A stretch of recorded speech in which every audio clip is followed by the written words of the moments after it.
નમસ્કાર મિત્રો, સ્વાગત છે તમારું મારી ચેનલમાં। મિત્રો, સિઝન જાય એ પહેલાં બનાવી લેજો, કારણ કે આપણે આજે બનાવવાના છીએ લીલી તુવેરના સમોસા। આપણે લીલી તુવેરની કચોરી તો બહુ ખાઈ લીધી, પરંતુ લીલી તુવેરના સમોસા ખૂબ જ ટેસ્ટી લાગે છે અને ખાવાની ખૂબ મજા આવે છે અને ક્રિસ્પી પણ બને છે। તો આ રીતે આપણે લીલી તુવેરને ફોલી લીધી છે। 1 કિલો લીલી તુવેરને ફોલ્યા પછી એને આપણે ક્રશ કરવાની છે। જો મિક્સરમાં ગ્રાઇન્ડ કરીશું ને તો એ વધારે પડતું થઈ જશે, એટલે આપણે દરદરું પીસવાનું છે। એટલે આપણે એક આ ચોપરનો ઉપયોગ કર્યો છે।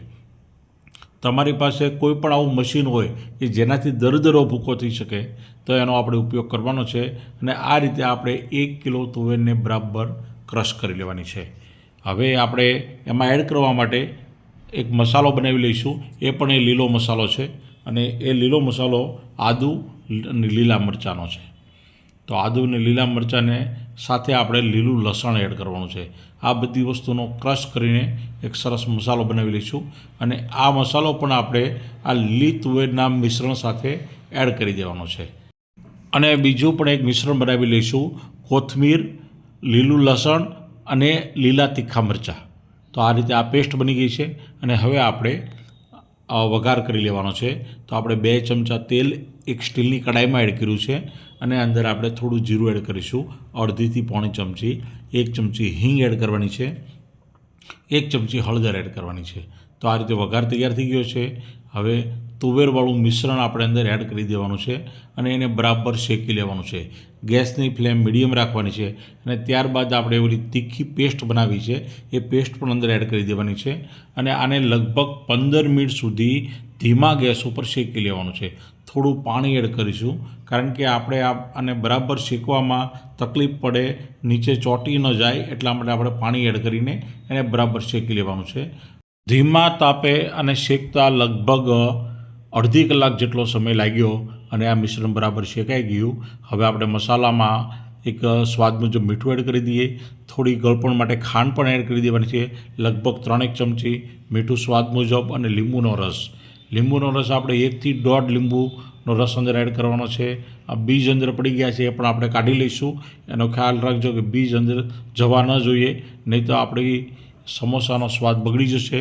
તો આ રીતે આપણું લીલી તુવેરનું મિશ્રણ બરાબર તૈયાર થઈ ગયું છે। હવે થોડી કોથમીર ઉપરથી એડ કરી દઈએ। આપણે પેસ્ટમાં પણ કોથમીરને એડ કરી છે અને હવે આપણે ગેસની ફ્લેમ ઓફ કરી દેવાની છે અને હવે એને ઠંડુ થવા દેવાનું છે। જરા સ્વાદ આપણે ચાખી લઈએ, સ્વાદ કેવો બન્યો। તો ખૂબ જ સરસ અને ખૂબ જ ટેસ્ટી આ મિશ્રણ બનીને તૈયાર થઈ ગયું છે। હવે આપણે આના ગોળા વાળી લેવાના છે।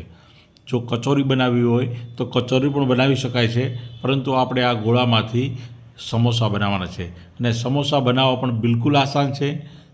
સમોસા માટેની પટ્ટી બજારમાં તૈયાર મળે છે, જેથી આપણા સમોસા એકદમ ફટાફટ થઈ જાય છે। અને આ પટ્ટીને ચોંટાડવા માટે એક મિશ્રણ બનાવવાનું છે। તો 2 ચમચી મેંદો લીધો છે, અંદર થોડું પાણી એડ કરીશું અને પાણી એડ કરીને એક પેસ્ટ બનાવી લઈશું અને આ મેંદાની પેસ્ટથી આપણે આ સમોસાની પટ્ટીને ચોંટાડવાની છે। આ રીતે સમોસાની પટ્ટી તૈયાર મળે છે અને આ રીતે આપણે કોન વાળીને અંદર આ તુવેરનું મિશ્રણ એડ કરી દેવાનું છે, તુવેરનું સ્ટફિંગ કરવાનું છે અને ખૂબ જ સરસ રીતે આ સમોસા વાળી લેવાના છે। દેખાવામાં પણ ખૂબ જ સરસ લાગે છે। તો તમે પણ જરૂરથી આવા સમોસા બનાવજો અને તમારે જો કચોરી બનાવવી હોય તો કચોરી પણ તમે આ મિશ્રણમાંથી બનાવી શકો છો। તો આ રીતે આપણે જો આ પેસ્ટથી ચોંટાડી દઈએ અને સમોસા તમે ત્રિકોણ ન બનાવો હોય અને ચોરસ બનાવવો હોય તો પણ બની શકે છે મિત્રો। એ પણ એકદમ આસાન રીત છે, જેને આપણે પોકેટ કહેવાય। તો એ પોકેટ પણ આ રીતે આપણે બનાવી લઈશું। તો તમને બતાવી દઉં કે પોકેટ કઈ રીતે બનાવવા। આ રીતે આપણું એક સમોસું બનીને તૈયાર થઈ ગયું છે। હવે એક આપણે પોકેટ વાળી લઈએ। તો આ રીતે આડીને ઊભી આપણે પટ્ટી મૂકવાની છે અને આ રીતે એને ફોલ્ડ કરી દેવાનું છે। આ પણ ફટાફટ બની જાય છે, પરંતુ આમાં પટ્ટીનો વપરાશ થોડો વધારે થાય છે। 2 પટ્ટીમાંથી એક પોકેટ બને છે, જ્યારે સમોસું એક પટ્ટીમાંથી એક સમોસું બની જાય છે, જેથી આપણને વધારે સસ્તું પડશે અને સરળ પણ પડશે।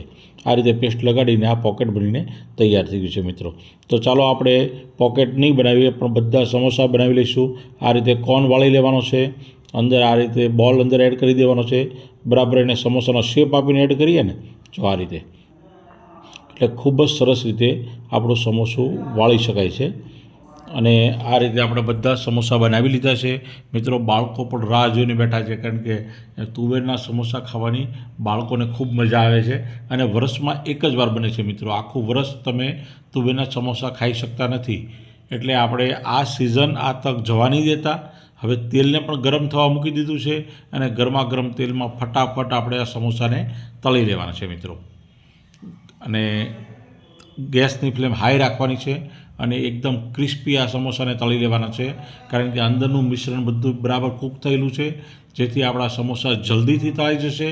અને તેને ટમેટાનો કેચઅપ, ગ્રીન ચટણી, લીલું મરચું, માયોનીઝ સાથે ખાવાની ખૂબ મજા આવે છે. તો મિત્રો, તમે આ રીતે બનાવજો. અને તમને જો મારો વિડીયો ગમ્યો હોય તો મારી ચેનલને સપોર્ટ કરજો. ચેનલને સપોર્ટ કરવા માટે તમારે આ વિડીયોને લાઈક કરવાનો છે, મારી ચેનલને સબસ્ક્રાઈબ કરવાની છે, તમારા મિત્રોને શેર કરવાનું છે અને તમારે એક મસ્ત મજાની કોમેન્ટ પણ કરવાની છે, જેથી મને ખૂબ જ આનંદ થશે અને વધારેમાં વધારે હું વિડીયો તમારા માટે લઈને આવતો રહીશ. તો ચાલો મિત્રો, મળતા રહીશું નવા નવા વિડીયો સાથે. જય હિન્દ, જય જય ગરવી ગુજરાત.